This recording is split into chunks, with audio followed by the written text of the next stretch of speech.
Sardulo Balilo Bali. Reog Ponorogo adalah tarian yang menceritakan tentang keberanian, tanggung jawab, dan perjuangan seorang Prabu Klono Sewandono demi mempersunting seorang putri dari kerajaan Kediri bernama Dewi Songgolangit. Sementara itu Dewi Songgolangit mengadakan sayembara bersiaran. Siapa saja yang bisa memberikan seni pertunjukan yang indah dan membawa hewan berkepala dua akan dijadikan suami. Setelah banyaknya raja yang mengikuti sayembara tersebut, terpilihlah dua raja yang bertahan, yakni Prabu Kelono Sewandono dan Prabu Singobarong.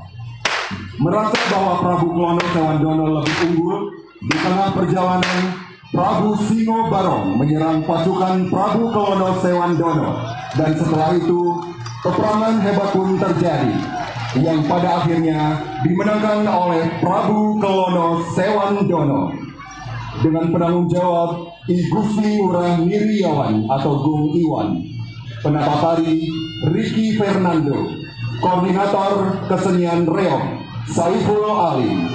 Hadirin yang berbahagia, inilah kesenian dan penampilan reog Ponorogo.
Hadirin undangan dan penonton yang berbahagia, setelah kita saksikan kesenian luar daerah Pulau Bali yang ikut menyemarakan parade budaya hari ini, kita akan kembali menyaksikan parade kesenian